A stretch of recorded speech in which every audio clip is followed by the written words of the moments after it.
बातमीपत्रामध्ये आता पाहणार आहोत गावाकडच्या काही महत्त्वाच्या 50 बातम्या अतिशय वेगवान स्वरूपात. सुरुवात करूया. राज्यात स्थानिक स्वराज्य संस्थांच्या निवडणुकीची जोरदार तयारी सुरू आहे. भाजपनं आज राज्यातील सर्व जिल्ह्यातील निवडणूक प्रमुखांची नावं जाहीर केली आहेत. सर्व जिल्ह्यातील महत्त्वाच्या नियुक्त्या केलेल्या आहेत. स्थानिक स्वराज्य संस्थांच्या निवडणुकांची जबाबदारी महत्त्वाच्या नेत्यांवर देण्यात आली आहे. उपमुख्यमंत्री एकनाथ शिंदे यांच्या ठाण्यात मंत्री गणेश नाईक यांची निवडणूक प्रभारी म्हणून नियुक्ती केली आहे. पाचोऱ्याचे शिवसेना आमदार किशोर पाटलांनी भाजपविरोधात आगपाखड केली होती. दरम्यान आता भाजप आमदार मंगेश पाटलांनी जोरदार प्रत्युत्तर दिलंय. शिक्षण मंत्री तुमचा असेल, मात्र मुख्यमंत्री आमचा आहे. तुमच्या डोक्यात जर सत्तेची वेगळ्या पद्धतीनं हवा गेली असेल आणि तुम्ही आमच्या चौकशी लावून दाखवाल, असा धमकीवजा इशारा मंगेश पाटील यांनी दिलाय. रस्ते कामावरून विखेंनी केलेल्या टीकेला प्रत्युत्तर खासदार निलेश लंके यांनी दिलंय. काही नेत्यांनी माझं नाव घेतल्याशिवाय त्यांना त्यांचं भाषण पूर्ण होत नाही. ते 5 वर्ष खासदार होते पण काहीच करू शकले नाहीत, म्हणूनच जनतेनं मला निवडून दिलंय. रस्ते कामाला सुरुवात झाली आणि ते माझ्याच कार्यकाळात पूर्ण होईल, असं लंके म्हटलंय. बुलढाण्याच्या मेहकरमध्ये शिवसेना प्रशिक्षण मेळावा खासदार श्रीकांत शिंदे यांच्या प्रमुख उपस्थितीमध्ये संपन्न झाला. त्यावेळीच पाणीपुरवठा मंत्री गुलाबराव पाटील यांनी आमदार संजय गायकवाड यांना आपल्या बेजबाबदारपणाच्या विधानाला आवर घाल असं म्हणून चांगल्याच कानपिचक्या दिल्या. बुलढाण्याच्या मेहकरमध्ये शिवसेना मेळाव्याला आलेल्या अर्जुन खोतकर यांनी आपल्या मनातील खदखद व्यक्त केली. राज्यात अनेक मुख्यमंत्री होऊन गेले, मात्र आजही जनतेच्या मनातील मुख्यमंत्री एकनाथ शिंदेच असल्याचं विधान त्यांनी केलं. खोतकर यांच्या विधानानं महायुतीमध्ये वादाची ठिणगी पडण्याची शक्यता आहे. पुण्यात घर घेण्याचं स्वप्न आता प्रत्यक्षात येऊ शकतं. म्हाडानं मध्यमवर्गीय कुटुंबांना लॉटरीच्या माध्यमातून परवडणारी घरं उपलब्ध करून दिली आहेत. पुण्यातील प्रमुख ठिकाणी आणि विकसित भागात ही घरं अतिशय परवडणाऱ्या किमतींमध्ये उपलब्ध आहेत. म्हाडाच्या लॉटरीमध्ये घरांची किंमत 28 लाखांपर्यंत आहे. एसटी महामंडळाच्या सुरक्षा आणि दक्षता विभागासाठी आयपीएस अधिकाऱ्याची नेमणूक मुख्य सुरक्षा आणि दक्षता अधिकारी म्हणून करण्यात येणार आहे. गेल्या अनेक वर्षांपासून रिक्त असलेल्या पदावर अधिकारी नेमण्यात येणार असल्यामुळे एसटीच्या सुरक्षेसाठी अखेर कणखर नेतृत्व मिळणार आहे. एसटी महामंडळाच्या वतीनं उत्पन्नाचा नवा स्रोत निर्माण करण्याच्या हेतूनं पेट्रोलची किरकोळ विक्री सुरू करण्यात येणार आहे. यासाठी महामुंबईमध्ये 11 तर राज्यभरात एकूण 250 ठिकाणी व्यावसायिक तत्वावर पेट्रोल आणि डिझेल बरोबरच सीएनजी आणि इलेक्ट्रिक चार्जिंग पॉईंट असलेले रिटेल विक्री पंप सुरू करण्यासाठी निविदा प्रक्रिया सुरू केली आहे. क्यूएस वर्ल्ड रँकिंगतर्फे जाहीर होणाऱ्या आशियाई युनिव्हर्सिटी रँकिंगमध्ये देशातील 73% विद्यापीठांची घसरण झालेली आहे. आयआयटी मुंबईची 48व्या स्थानावरून 71व्या स्थानी घसरण झाली आहे. सावित्रीबाई फुले पुणे विद्यापीठ गेल्या वर्षीच्या 173व्या स्थानावरून 207व्या स्थानावर गेलेला आहे. तर मुंबई विद्यापीठानं गेल्या वर्षीची कामगिरी कायम ठेवत 245वं स्थान मिळवलंय. उल्हासनगर महापालिकेच्या एकूण मंजूर पदांपैकी 40% पदं कंत्राटी कामगाराची असल्याचं उघड झालंय. त्यामुळे महापालिकेच्या कारभारावर प्रश्नचिन्ह उभं ठाकलं असून शासनानं नवीन आकृतीबंध पदाला मंजुरी दिल्यास 1000 पेक्षा जास्त पदांची भरती होणार असल्याचे संकेत आयुक्त मनीषा आव्हाळे यांनी दिले. पालघर जिल्ह्यातील रामनगर गावातील डोंगराच्या कुशीत बांबूच्या वनात ऑक्सिजन पार्क आकार घेतंय. ऑक्सिजन पार्कच्या माध्यमातून आरोग्यपूरक पर्यावरण आणि पर्यटनासहित ग्रामीण रोजगार निर्मितीचा सुरेख संगम साधला जाणार आहे. कोल्हापूरमध्ये त्रिपुरारी पौर्णिमेच्या पारंपरिक आणि धार्मिक उत्साहात नृसिंहवाडीतील श्री दत्त मंदिर परिसर हजारो दिव्यांच्या प्रकाशानं उजळून निघाला होता. कृष्णा नदीच्या काठावर दरवर्षीप्रमाणे यंदा देखील दीपोत्सव मोठ्या उत्साहात साजरा करण्यात आला. मंदिर परिसरात दीप प्रज्वलनानं संपूर्ण दत्त मंदिर परिसर दिव्यांच्या सोनेरी प्रकाशानं न्हावून निघाला होता. सोलापूरमध्ये त्रिपुरारी पौर्णिमेनिमित्त अकलूज येथील अकलाई मंदिरात नागरिकांनी हजारो दिवे लावत मंदिर प्रकाशमान केलं होतं.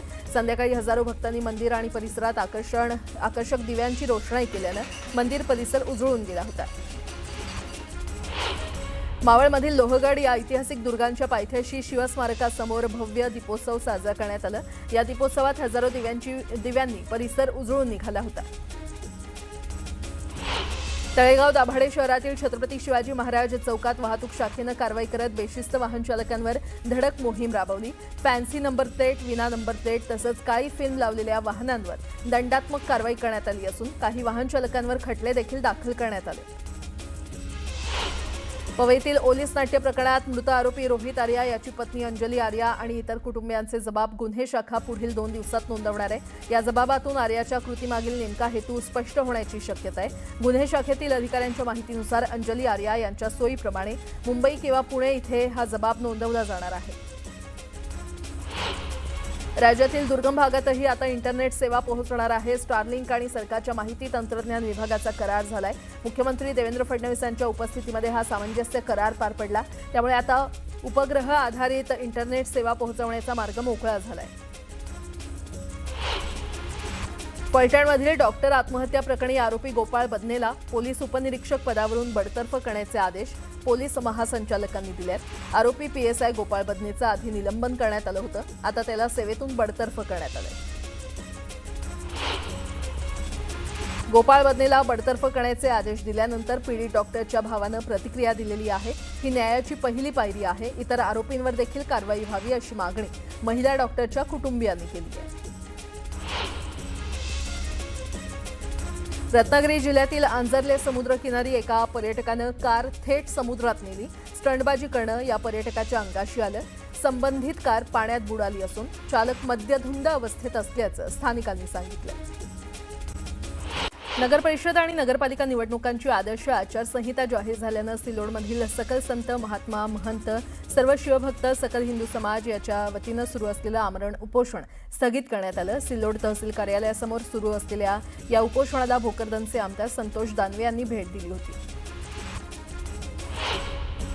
पुण्यामध्ये ठाकरेंच्या शिवसेनेनं आंदोलन केलं. पुणे शहरात गुन्हेगारीच्या घटनांमध्ये वाढ झाल्यानं आंदोलन करण्यात आलं. पोलिसांचा धाक नसल्याचा आरोप करण्यात आलाय. तातडीनं गुन्हेगारीच्या घटना थांबवण्याची मागणी करण्यात आली आहे.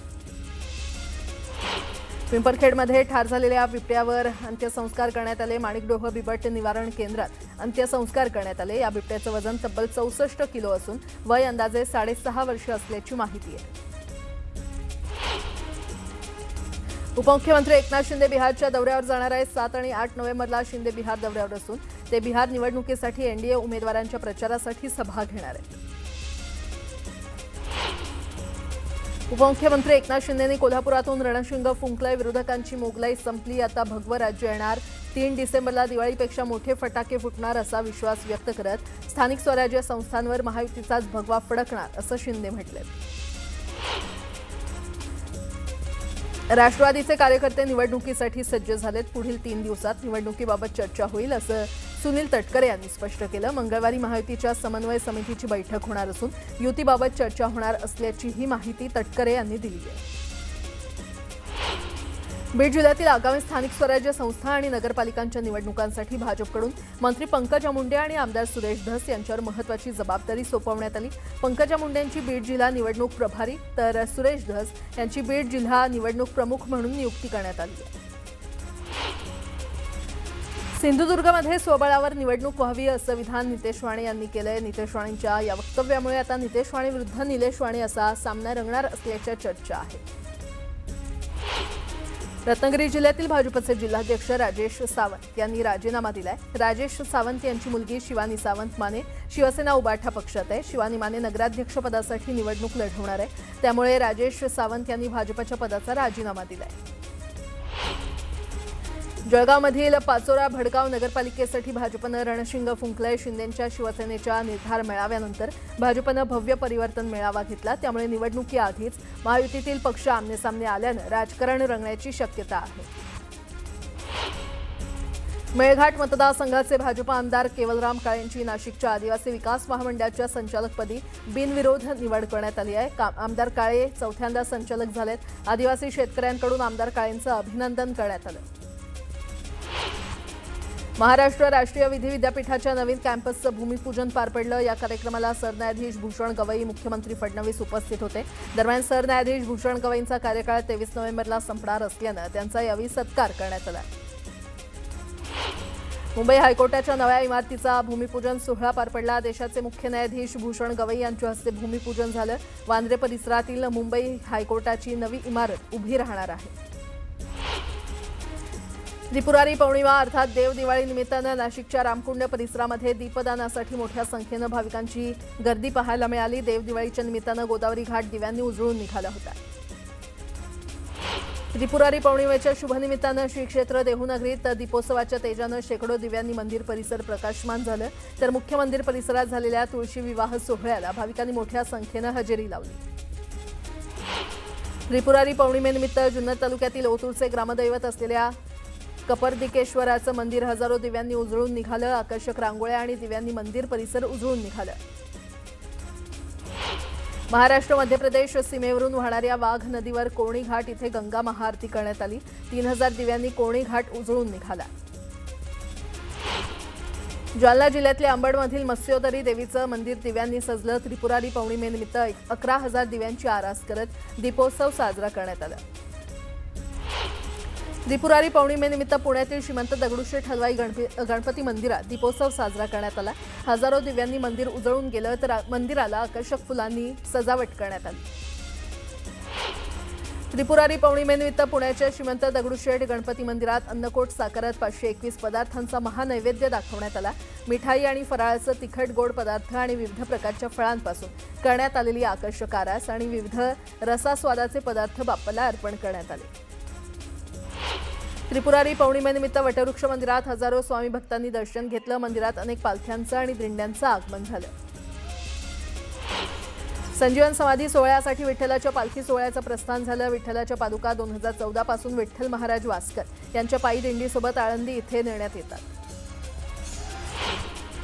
मुंबईतील पोलीस जिमखाना मैदानावर दिव्यांग क्रिकेटपटूंसाठी LIC चषक क्रिकेट स्पर्धेचं आयोजन करण्यात आलंय. 16 राज्यांचा सहभाग असलेल्या या स्पर्धेचं उद्घाटन माजी क्रिकेटपटू करसन घावरे यांच्या हस्ते पार पडलं.